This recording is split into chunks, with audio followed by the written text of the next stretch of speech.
Many people are talking about how RM might be in trouble after he won the recent AMA nomination. RM has talked about how people are turning on him, and then we have a producer actually getting a tattoo of BTS's work, which is very cool. So Dumplings, is Dave Disci. Let's get into it. There was this video that was really interesting where it showed one of the producers for Dynamite and for 3D, that JK did, to have a tattoo on his arm to honor what the boys had done.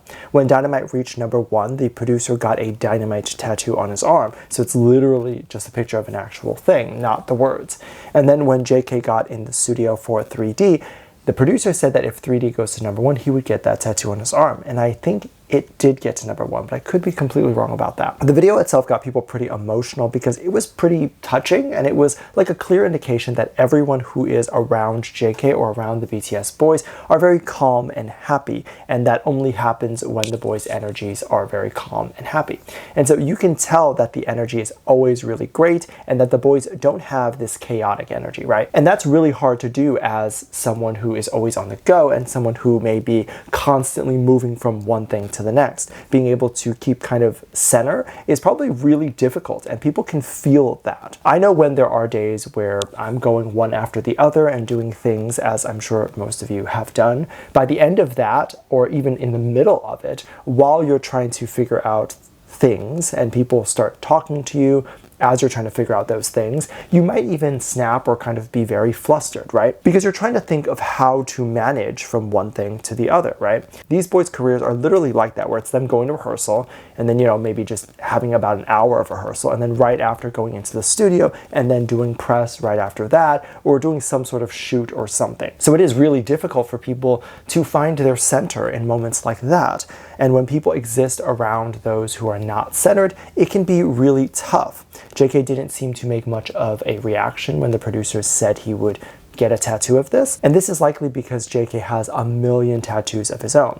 The producer did say something that made JK laugh, which was he said that this will just be JK's arm, as in it'll just be all the #1s that JK had, and it'll be tattooed on his arm of each of those songs. And I really hope that they do continue to work together, the producer and JK, or the producer and BTS. And I think it's absolutely beautiful. It seems like both Dynamite and 3D were massive hits, so I see no reason why they would not work together or continue to work together in the future. Here's to more hits, and here's to more moments in the future where we can see the boys really flourish. This is supposed to be a cup. And flourish as either a group or just JK alone. And when you're living in highs like this, where you get to enjoy huge moments like this, it can be difficult to see the side where things are bad, because you're always just enjoying and riding this high wave.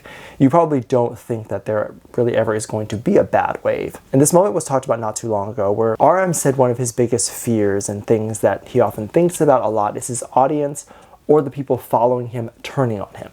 He has over 40 million followers on Instagram, and of course it really just takes one thing that he has to do for those people to jump on him and attack him.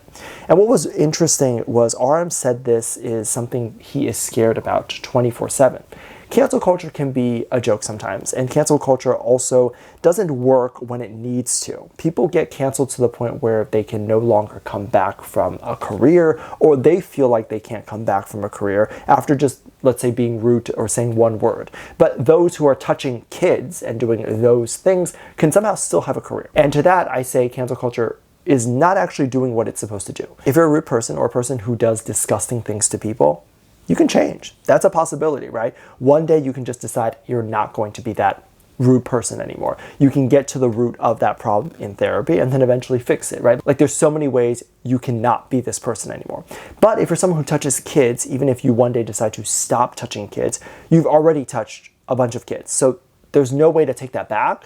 And there's also no way to undo that. You also can't go from being attracted to kids to one day not being attracted to kids. But anyway, that is my side tangent on that. Obviously, neither of those things have anything to do with RM, because he is neither mean nor someone who is doing illegal or horrid things. But having the fear of this amount of people just turning on you for no reason is a fear that I think most celebrities or people with a big following might have. The community, not just K-pop, but communities in general like to jump on a hate train faster than they like to engage in curiosity, trying to figure out what went wrong. People are very quick to make a judgment and say that this person is a bad person, right? And I think a part of that comes from this idea of if someone is famous, if someone is rich, they must be a bad person. Because explain to me how people like to jump on these hate trains so quickly. If I were to say your best friend did this bad thing, your immediate logic would be to go to your best friend and ask them if they actually did that thing, and likely question if they actually did it, and know your best friend enough where you're like, well, that seems out of character. And most of the time, assume that it's just a made-up rumor. However, if you already hate this friend and there's a rumor, you are more inclined to just believe it without ever asking that friend that you hate. What does that tell me? That tells me that people are more inclined to attack a celebrity because they want the celebrity to be a bad person. So it just takes one thing that can be seen as bad for the entire community to turn on you. But I will say, as someone who has worked behind the scenes in the social media space, as well as the PR space and all of that stuff in my early days, I can tell you that cancel culture definitely does not fully exist. You can be blackballed in Hollywood or blackballed in certain places, and that can really hinder you from reaching your audience. But that's not the same as cancel culture, because unless you really offended the people who are working behind the scenes, i.e. the cameraman, the producers, those people, they won't blackball you entirely. They might shelve you and say, we're not going to put you on air right now because you're too controversial. But eventually they will come back on air, and that's happened many times. My advice to anyone who gets canceled or believes they're getting canceled is to take a break if you need to take a break. Come back, maybe apologize for the thing that you did that's bad and mean it and don't do it again, and then just continue doing the thing that you've been doing content-wise or whatever, and eventually you're going to find your audience again. This, of course, is just to the people who maybe were mean or did something a little bit bad, just like little drama, let's say. But if you're doing something illegal, you should not come back to this industry. That's my genuine opinion on that. And people get canceled for the silliest reasons. I mean, RM lately is getting canceled over something that really has nothing to really do with him. He, alongside AT, Stray Kids, Jimin, and Rosé, were nominated for an AMA award for the K-pop category. This is interesting because for a while, Rosé has not been doing K-pop music, so I was a little confused why she was even in that category. But I digress. Now, RM won the award, and a lot of people were very confused because they were looking at the numbers in terms of voting and all that stuff, and they saw that RM was actually placed further down, allegedly, and they were wondering how he won because they believed Jimin was number one.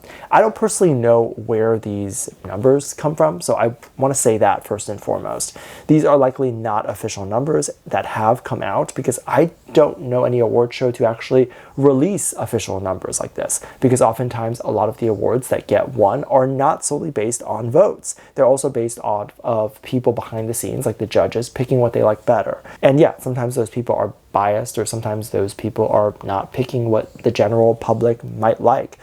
I'm not saying the AMAs are doing that exactly, but I'm saying that that is a possibility that some award shows do. This was interesting because it started to trend on Twitter or X, saying that RM paid the way. So instead of paved, it was paid. A lot of people are saying that RM bought the award. I initially thought this would mostly be Blackpink fans or Stray Kid fans or even ATEEZ fans, anyone except BTS fans. I'm not trying to say that those other fandoms are more or less toxic.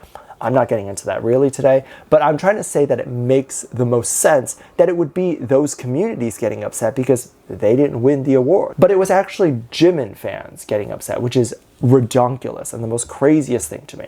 And I will be fair, it's mostly people with Jimin pictures on their profile, so who knows if they're actually fans, right? But that to me is crazy. Because if you're saying that RM bought an award, then wouldn't Jimin have the exact same resources to also buy said award, but then didn't? So that completely disproves all of the buying an award thing. They have access to the same label. They likely would have made the same amount of money throughout their career, somewhat. So it makes no sense to assume that. And also, that's not really a thing that exists in the industry. There are a lot of things that money can buy, such as the ability to promote something, such as the ability to even get your work out there and become really famous. But awards are guarded by people usually, and those people typically like to have honor in what they do.